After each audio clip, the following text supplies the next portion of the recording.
नमस्कार.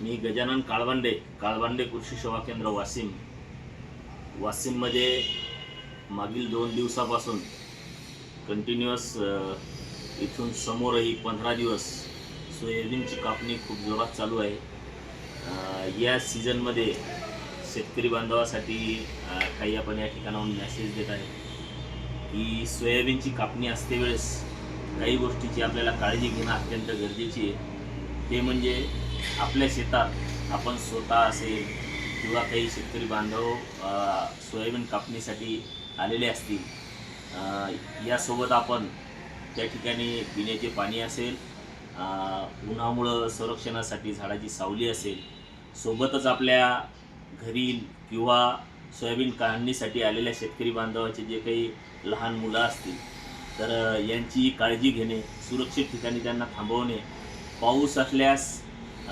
वेळीच वातावरणाचा अंदाज घेऊन आपण त्यांना सुरक्षित घराकडे पोहोचवणे ही आपली सर्वांची जबाबदारी आहे. सोबतच हा जो सोयाबीन काढणीचा सीझन आहे, हा सीझन पुढील 15 दिवस कंटिन्युअस राहतो.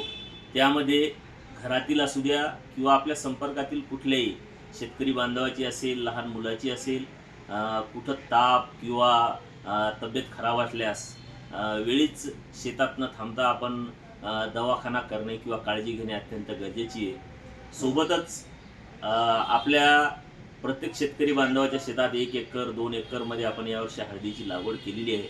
तर सोयाबीन काढणे, सोबत त्याची थ्रेशरमधून काढणी करणे आणि शेत तयार करणे आणि रबीची पेरणी करणे म्हणजे जवळपास आपल्याला 15 दिवस यामध्ये प्रत्येक शेतकरी बांधवाचे जाणार आहेत. तर आपण जी हळद पिकाची लागवड केलेली आहे, एक आठवण म्हणून मी तुम्हाला सांगतो की ज्या शेतकरी बांधवांनी मागील 10-5 दिवसात फवारणी केलेली असेल, करप्यासाठी असेल, कणसडसाठी असेल, त्यांना काळजी करण्याची गरज नाही. परंतु ज्या शेतकऱ्यांनी आतापर्यंत त्या पद्धतीतल्या उपाययोजना केलेल्या नसतील, त्यांनी आपल्या शेतात जाऊन एक वेळेस 2-3 दिवसांनी, 5 दिवसांनी प्रत्येक भागातील वेगवेगळ्या 4-5 ठिकाणची पाहणी करून आपल्या ठिकाणी जर करपा शेतात दिसत असेल तर निश्चित त्या ठिकाणी बुरशीनाशकाची, एखादी कीटकनाशकाची फवारणी करणं अत्यंत गरजेची आहे. सोबतच आपण जे काही आत्तापर्यंत जे खतं दिलेले आहेत, हे आपल्या माहितीनुसार प्रत्येकानं वाढीसाठी असेल, फुटव्यासाठी असेल, अलग अलग पद्धतीने उपाययोजना केल्या.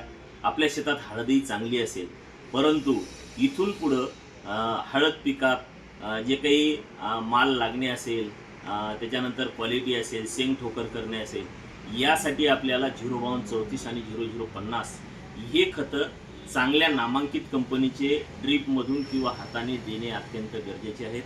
यामध्ये जर आपण ते वेळेवर नाही देऊ शकलो तर निश्चितच आपल्याला त्या ठिकाणी थोडी बहुत उत्पादनात कमी आलेली किंवा करप्यामुळे आपली हळद खराब झालेली ही दिवाळीच्या नंतर आपल्याला दिसून येईल. त्यावेळेस वेळ झाल्यानंतर बरेचसे शेतकरी बांधव आपण त्या ठिकाणी फवारणीही करू, खताची डोजही देऊ, 05234ही देऊ, परंतु ती वेळ गेलेली राहील जे की आपल्याला त्या ठिकाणी उत्पादनात घट येऊ शकते. तरी आपल्या शेतातून आपल्याला कुठल्याही पद्धतीत किंवा कुठल्याही पिकावर अडचणी दिसून येत असल्यास, करपा असेल, त्याच्यानंतर काही पानावरतील डाग असतील, कणसड असेल, यासाठी आपण फोटो पाठवूनही माझ्याकडून माहिती मिळू शकता. धन्यवाद.